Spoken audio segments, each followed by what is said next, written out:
굿모닝, 굿나잇, 10분 아침 묵상 잠자리 생각 시작하겠습니다. 오늘 주제는 성령의 열매를 가꾸는 사람들입니다. 본문은 지난 6회에 이어서 갈라디아서 5장 22절에서 25절까지입니다. 오직 성령의 열매는 사랑과 희락과 화평과 오래 참음과 양선과 충성과 온유와 절제니 이 같은 것을 금지할 법이 없느니라. 그리스도 예수의 사람들은 육체와 함께 그 정욕과 탐심을 십자가에 못 박았느니라. 만일 우리가 성령으로 살면 또한 성령으로 행할지니. 다시 읽겠습니다. 갈라디아서 5장 22절. 오직 성령의 열매는 사랑과 희락과 화평과 오래 참음과 양선과 충성과 온유와 절제니 이 같은 것을 금지할 법이 없느니라. 그리스도 예수의 사람들은 육체와 함께 그 정욕과 탐심을 십자가에 못 박았느니라.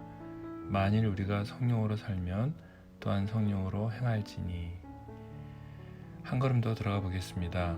바울은 성령의 열매를 빛의 열매 혹은 거룩함에 이르는 열매라고 말하면서 이 열매의 마지막은 영생이라고 로마서 6장 22절에 기록하고 있습니다. 그리스도인의 삶이 어떠해야 하는지를 말해주고 있는 인격의 열매, 즉 성품의 열매라고 할 수 있습니다. 성령의 열매는 결국 우리 안에 예수님이 계시다는 증거입니다. 이것을 우리는 성령의 내주, 성령의 내주하심 이라고 표현을 하죠. 누구든지 예수를 주로 믿고 영접을 하면 그때부터 성령이 그 사람 가운데 거하십니다.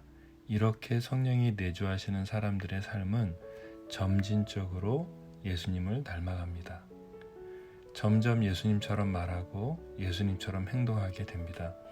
그렇게 하지 못하면 내주하시는 성령은 우리를 책망하시고 우리의 양심에는 가책을 받게 되기 때문이죠. 마태복음 7장 16절에서는 그의 열매로 그들을 알지니 라고 표현하면서 좋은 나무가 아름다운 열매를, 못된 나무가 나쁜 열매를 맺게 될 것이라고 말씀하고 계십니다. 그러니까 열매가 나무를 판단하는 기준이 된다는 것이죠. 사람도 마찬가지입니다. 성령을 쫓아 사는 사람인지 육신을 쫓아 사는 사람인지를 알 수 있습니다. 여러분과 제가 알아야 할 것은 한 가지만 언급하고 각 열매의 특징을 좀 간단히 살펴보겠습니다. 여러분, 성령의 은사는 22가지에서 23가지로 정의를 내리고 있죠. 그래서 다양한 은사들이라고 말합니다. 독신의 은사를 은사로 둘 것이냐 말 것이냐에 따라서 숫자가 달라지죠. 하지만 성령의 열매는 헬라어 성경 카르포스라고 기록되어 있습니다. 이 단어는 단수입니다. 우리가 흔히 성령의 9가지 열매들이라고 말하지만 이 의미는 좀 다릅니다. 여러분 아시는 것처럼 드와이트 무디는요, 그의 책 Notes from My Bible, 내 성경의 기록이라는 책에서 사랑의 특징이 나머지 8가지의 덕목으로 나타내기도 그렇게 설명하기도 했습니다. 바울도 고린도전서 13장에서 사랑장을 쓸 때도 사랑에 대해서 오래 참음 등 다양한 내용들을 표현하기도 했죠. 적절한 표현인지는 모르겠지만 저는 이렇게 설명드리고 싶습니다. 한 가지 사과에 9가지 맛이 난다라고 말씀드리고 싶습니다. 오히려 9가지는 성령의 열매, 즉 예수님의 성품, 성령의 열매를 가리키는 특징이라고 말하는 것이 맞습니다. 9가지 성령의 열매는 예수님의 성품을 가리킨다, 혹은 성령의 열매를 가리키는 특징이라고 이해하시면 좋겠습니다.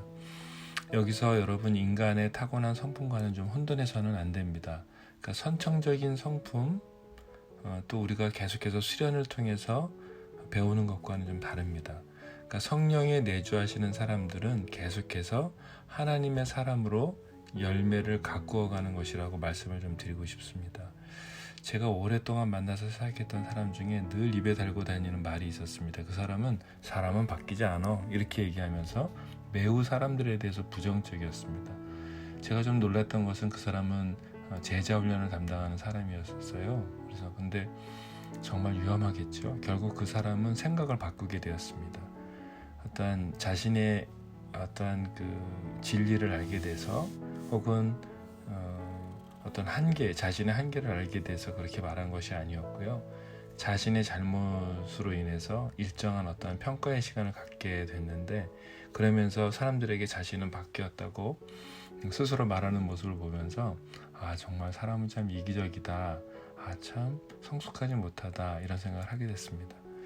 반대로 한 자매님을 보았습니다. 30년 한 단체에서 사역을 했는데 여러 가지 많은 일들 때문에 억울하게 단체를 떠나게 되었어요.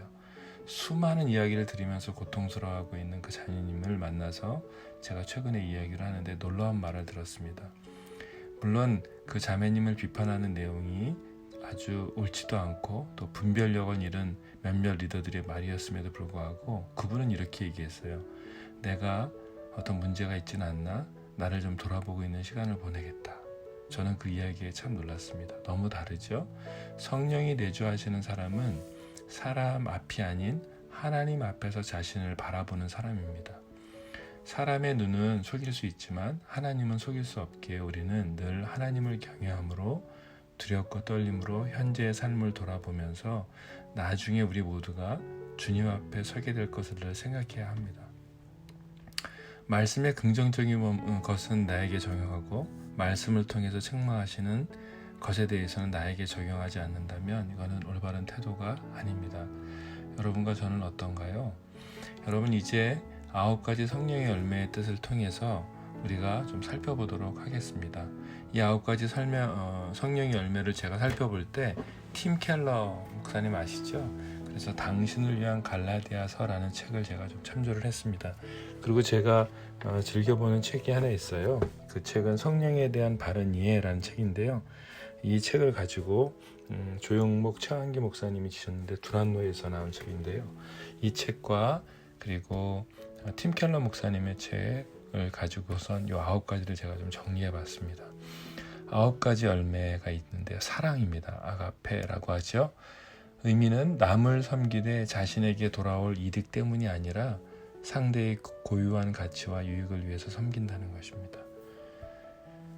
놀랍죠?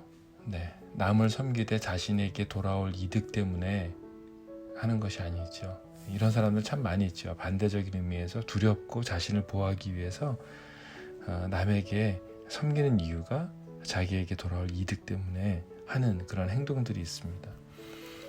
9가지 열매 두 번째 희락입니다. 희락은 카라라고 하는 헬라어인데요. 하나님을 기뻐하되 순전히 그분 자신의 아름다움과 가치로 인해서 기뻐하는 마음이죠. 반대적인 의미는 절망과 체념입니다. 복을 주시는 그 하나님에게 집중되지 않고 받은 복에만 집중하는 경우를 얘기하죠. 세 번째 열매는 화평입니다. 자신을 의지하지 않고 하나님의 지혜와 주관하심에 의지해서 당당한 것을 화평이라고 합니다. 에이레네라고 하는데요. 반대적인 사람들은 무관심하고 냉담하죠. 네 번째, 오래 참음이 있습니다. 폭발하거나 싸우지 않고 어떠한 공경이든 직면하는 능력을 말합니다. 폭발하거나 싸우지 않고. 이런 사람들이 반대적인 개념은 나쁜 열매죠. 그것은 하나님과 사람에 대한 원망이 참 많습니다. 그래서 그냥 이건 너무 시시한 일이야, 그냥 무시할래, 이렇게 냉소적이고 외면하는 사람들이 있습니다. 되게 무섭죠. 저는 이런 경우를 참 많이 봤습니다. 막 화를 내고 폭발하고 자기에 대해서 감정을 막 드러내면서 하나님과 사람에 대해서 원망하는 것. 여러분, 제가 지금 계속해서 말씀드리는 것들을 기억하십시오. 열매는 가꾸어 가는 것입니다.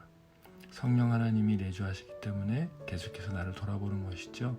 5번째, 자비입니다. 자신의 그 약한 모습을 보이면서 남을 실제로 섬기는 능력을 말합니다.